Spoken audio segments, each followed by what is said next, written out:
এখানে কামাল এবং তার চাচাতো ভাই সোহেল দুইজনকে আমরা অ্যারেস্ট করেছি। তাদেরকে পরবর্তী আইনানুগ ব্যবস্থা গ্রহণ করা হবে এবং অস্ত্রগুলো এবং অন্যান্য যা সরঞ্জামাদি পেয়েছি এগুলো আমরা আইনানুগ ব্যবস্থা গ্রহণ করব। আচ্ছা, এখন কি এরা কতদিন যাবত এই কর্মকাণ্ডের সাথে জড়িত আপনারা কিভাবে আইডেন্টিফাই করতে পেরেছেন যদি একটু? আমরা প্রথমে বলেছি এগুলো আমরা গোপনে তথ্য পেয়েছি এবং তারা বেশ কিছুদিন যাবতই আমরা তথ্য পাচ্ছিলাম যে তার বাসায় অস্ত্র আছে এবং সে অস্ত্র ব্যবহার করে, এই ধরনের তথ্য আমরা পাচ্ছিলাম। এই তথ্যের ভিত্তিতেই অভিযানটা পরিচালনা করেছে। তাদের কোনো রাজনৈতিক পরিচয় আছে কিনা?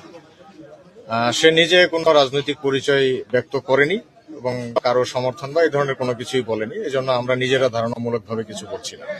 আচ্ছা, অতীতে যেই হত্যাকাণ্ডগুলো হয়েছে 5 আগস্টের পর থেকে একটা অরাজকতা সৃষ্টি হয়েছিল, সেই হত্যাকাণ্ড এবং অরাজকতার সাথে তাদের কোনো সংশ্লিষ্টতা পেয়েছেন কিনা?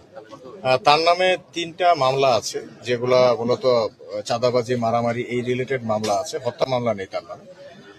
তবে এই রাউজান এলাকায় গত 1 বছরে যে ধরনের মার্ডার এবং অন্যান্য মারামারি সন্ত্রাসী কার্যক্রম হয়েছে সেখানে এই ধরনের অস্ত্রই ব্যবহার হয়েছে। এই ধরনের কিংবা কিছু বিদেশি অস্ত্র, রামদা, চাপাতি এগুলোই ব্যবহার হয়েছে। এক্স্যাক্টলি এটা হয়েছে কিনা এটা আমরা এখন বলতে পারছি না, এটা হয়তো রিমান্ডে নিয়ে আসলে বলা যাবে।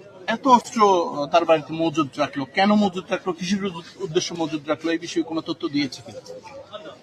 না, এই বিষয়ে সে তেমন উল্লেখযোগ্য তেমন কোনো তথ্য দেয়নি। সে বিভিন্ন কথাবার্তা বলছে, বাট এটা আসলে গ্রহণযোগ্য। আমরা ঘরের ভিতরেও পেয়েছি, এই যে পেছনে যে আরেকটা ঘর আছে এই ঘরটাতেও পেয়েছি।